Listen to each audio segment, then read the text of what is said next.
Hello दोस्तों, मेरे YouTube channel पर आपका स्वागत है। तो चलिए कहानी शुरू करते हैं। कहानी अच्छी लगी तो प्लीज़ चैनल को लाइक सब्सक्राइब शेयर जरूर कीजिएगा। जिसे देख महक भागते हुए कांस के पास आकर उसे संभालते हुए बोली अंश। फिर गुस्से में मृत्युंजय को घूरते हुए बोली आप इस तरीके से। जिसकी बात को बीच में काट मृत्युंजय गुस्से से बोला चुप रहो, तुम्हें जितना पक्ष लेना था तुम ले चुकी हो और मैं वही करूँगा जिससे मेरा बेटा सुधर सके। फिर अमृत की तरफ देखते हुए बोला डॉक्टर को कॉल करो और देखो पैर सही सलामत है, टूटा तो नहीं है ना। फिर मृत्युंजय कांस को घूरते हुए बोला आइंदा से अगर मेरे घर में तुम्हारे खिलाफ इंस्पेक्टर आया ना तो इस बार सिर्फ पाइप से मारा है, अगली बार रॉड से मारूंगा और तुम्हारे पैर तोड़कर तुम्हें घर में बिठा दूंगा, चाहे उसके लिए व्हील चेयर को मुझे ही धक्का क्यों ना देना पड़े।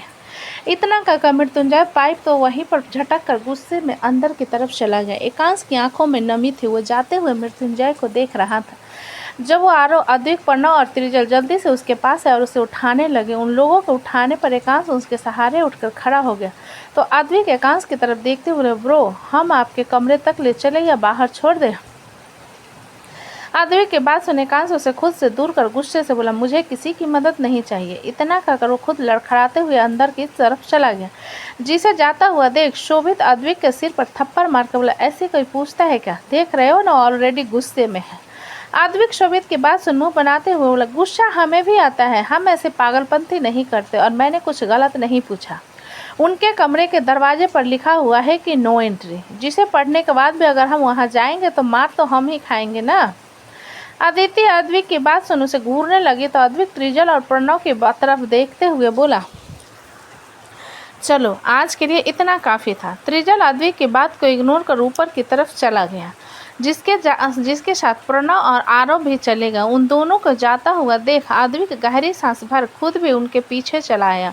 उन लोगों के जाने के बाद अमृत डॉक्टर को कॉल करने लगा तो वैशाली अपना सिर नहीं में हिलाते हुए बोली कल सीधा डॉक्टर के पास लेकर चलेंगे, अभी दीदी गई है उसके पास। वैशाली के बाद सुन अमृत उधर उधर देखते हुए बोला इतना बड़ा बवंडर आ गया घर में, लेकिन उसके भाई की छोटा शैतान नजर नहीं आ रहे हैं।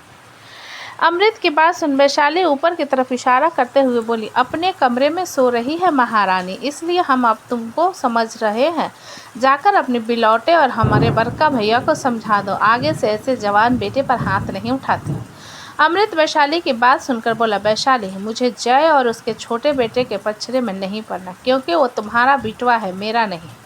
हमारे लिए अभी काफ़ी है। वैशाली अमृत की बात सुनकर बोली हमको पहले से पता है बेटा, तुम पहले जलते हो हमरे बिटवा से, इसलिए तुमको मज़ा आ रहा था उसको मार पड़ता हुआ देखकर। तुम्हारी आंखों में नज़र आ रहा था हमको, निर्लज इंसान।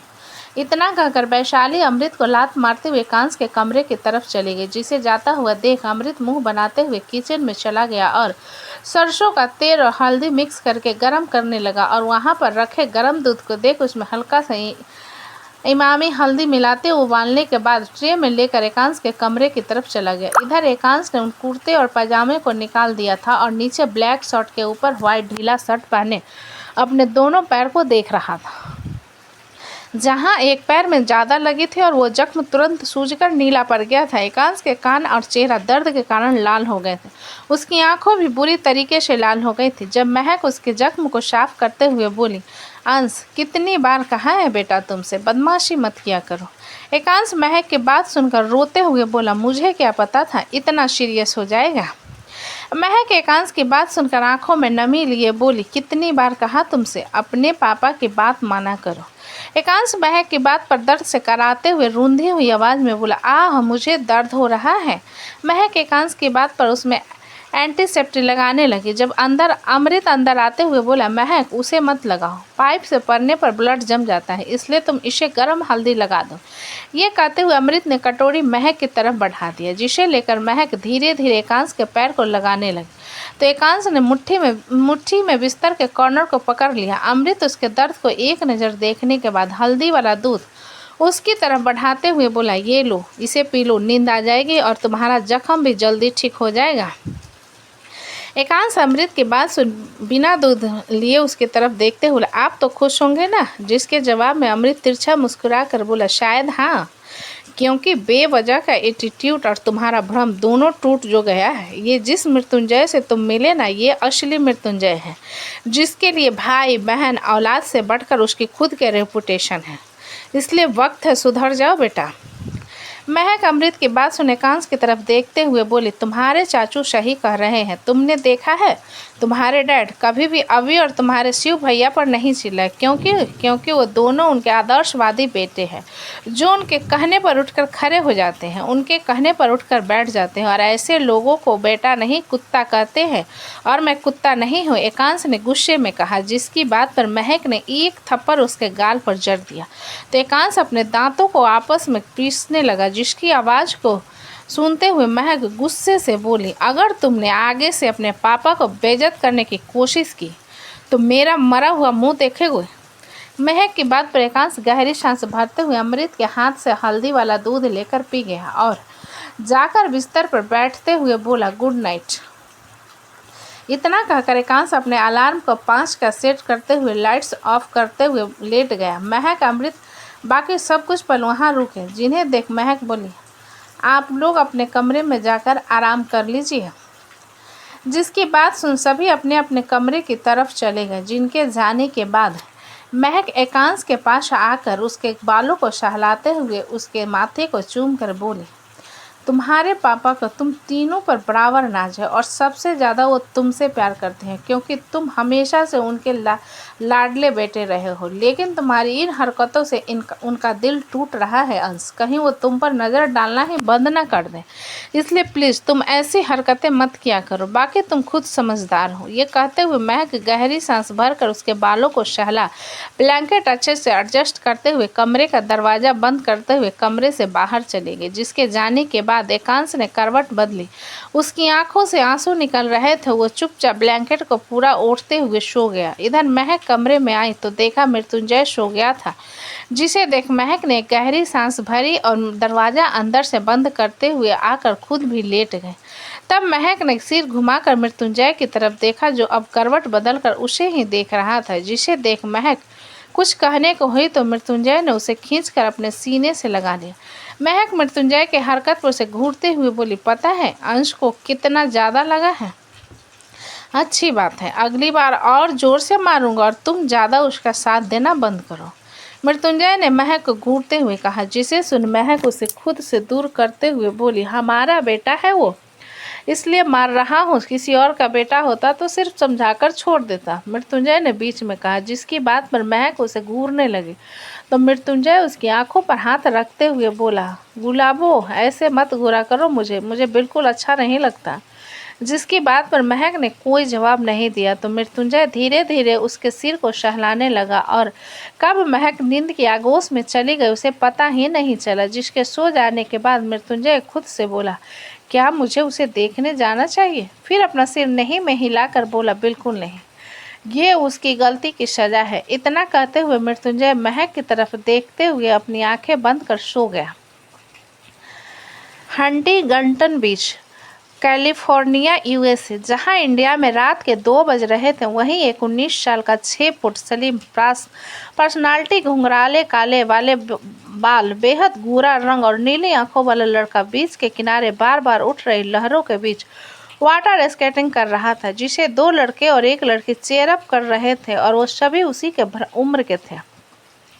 जब वो लड़का पानी के बीच से अपने बालों पर हाथ फेरते हुए निकला, शार्प जॉलाइन सूरज की किरण में सिलसिला थी, गहरी सागर जैसी आंखें उस लड़के को बेहद खूबसूरत लुक दे रही थी। वो लड़का अपने हाथ में पकड़े स्केट को लाकर साइड में फेंक अपना स्विमिंग सूट निकालते हुए शॉर्ट्स में जाकर बीच के पास लगे शावर के नीचे खड़ा हो गया तो वहाँ पर खड़ी लड़कियाँ उसे देखकर आहें भरने लगी। जिनकी तरफ बिना ध्यान दिए वो लड़का अपने सामने खड़े लड़के से बोला, मेरा बैग। जिसकी तरफ उसके बैग को उछालते हुए लड़का बोरियत से बोला, हर वीकेंड तेरा ये वाटर स्केटिंग करना जरूरी होता है क्या? जिसकी बात पर वो लड़का टॉवेल निकाल अपने कमर पर लपेट अपने शर्ट को चेंज करते हुए उस लड़के से बोला, तो तुम क्या चाहते हो रिदम? मैं बावर्ची बनने के लिए तुम्हारे साथ कुकिंग कोर्स ज्वाइन करूं?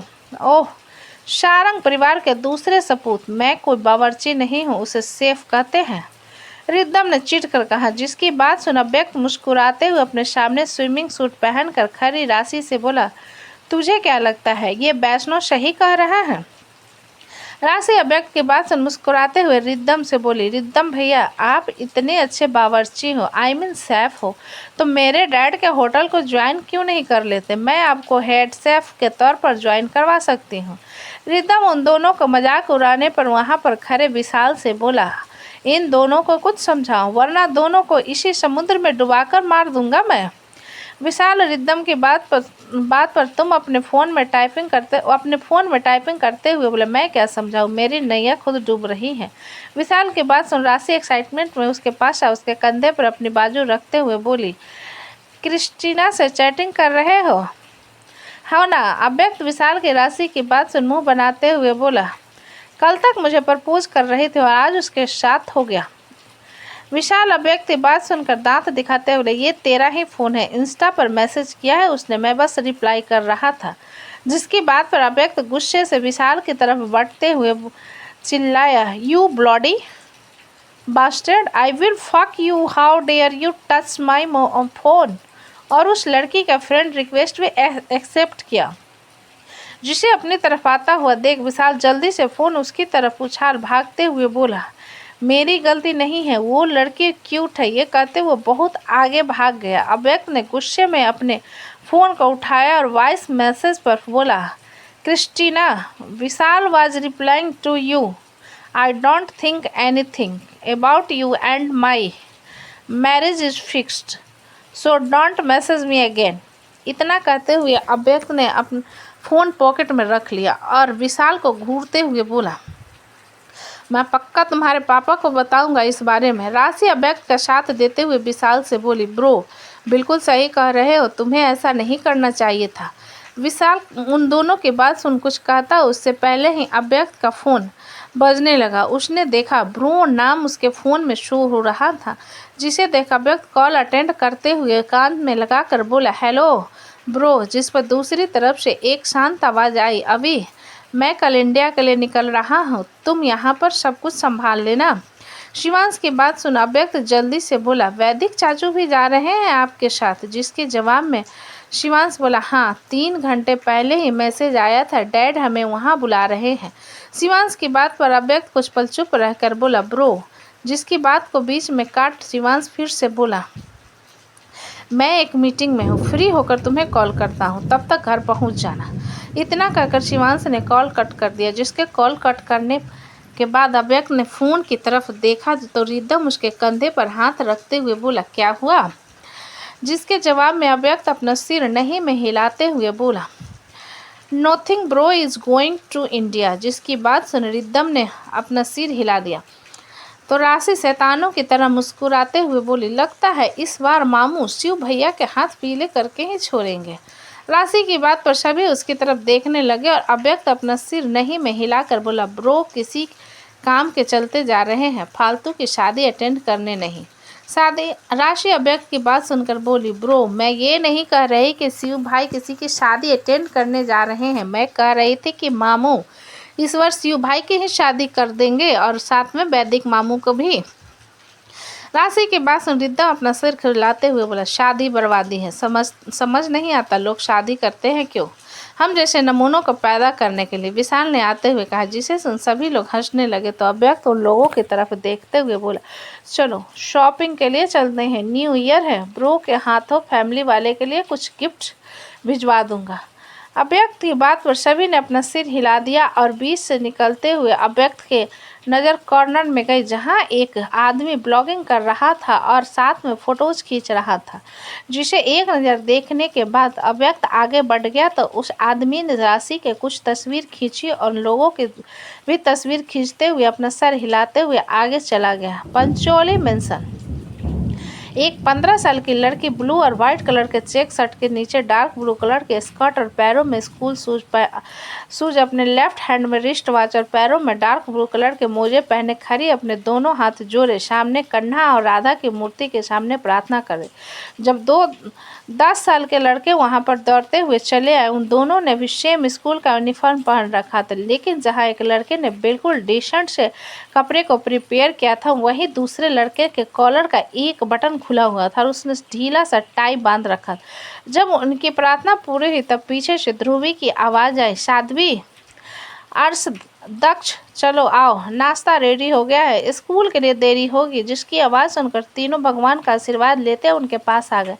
साध्वी नीरू के बगल में बैठते हुए बोली, गुड मॉर्निंग दादी माँ, happy new year. Neeru Sadhvi की बात सुन मुस्कुरा कर बोली, हैप्पी न्यू ईयर, ये साल हमारी पूरी फैमिली के लिए सुखमय हो।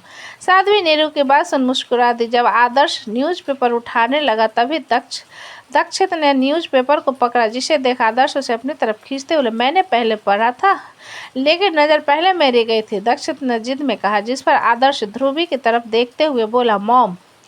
ध्रुवी आदर्श की बात सुन दक्ष के पास आकर उसे कुर्सी से नीचे उतारते हुए बोली, पहले तुम अपना यूनिफॉर्म ठीक करो। दक्ष ध्रुवी की बात सुनकर बोला, लेकिन। जिसकी बात को बीच में काट ध्रुवी स्ट्रिक्ट आवाज़ में बोली, स्ट्रेटन योर यूनिफॉर्म। जिसे सुन दक्ष अपने यूनिफॉर्म को ठीक करने लगा। जब सुधांशु अपने बिजनेस सूट में रेडी होकर नीचे आया, जिसे सभी देखने लगे, तो सुधांशु नीरू के पास आकर उसके पांव छूते हुए बोला, हैप्पी न्यू ईयर माँ। जिसके सिर को सहलाते हुए नीरू मुस्कुरा कर बोली, हैप्पी न्यू ईयर, और हर साल की तरह तुम दिन दुगनी रात चौगुनी तरक्की करो। जिसकी इस बात पर सुधांशु मुस्कुराते हुए जाकर अपनी कुर्सी पर बैठकर दक्ष को देखते हुए बोला, तुम्हारी यूनिफॉर्म फिक्स कर रहा हूँ। दक्षित ने अपने कॉलर का बटन को लगाते हुए इरिटेशन में कहा। जिसे देख सुधांशु उसे हाथ के इशारे से अपनी तरफ बुलाते हुए बोला, मेरी तरफ आओ। जिसकी बात पर दक्ष सुधांशु के पास जाकर मुंह बनाते हुए खड़ा हो गया तो सुधांशु उसके बालों को सेट करते हुए उसके यूनिफॉर्म के ट्राई को एडजस्ट करके बोला, ऐसे रेडी होते हैं। आई नो, लेकिन मेरी नींद जल्दी नहीं खुलती। दक्ष ने आंखें रोल करते हुए कहा। तो दोस्तों, कहानी कैसी लगी मुझे कमेंट में लिखें। अच्छी लगी तो प्लीज़ चैनल को लाइक करें, सब्सक्राइब करें और ज़्यादा से ज़्यादा शेयर करें। कहानी को पूरा सुनने के लिए धन्यवाद।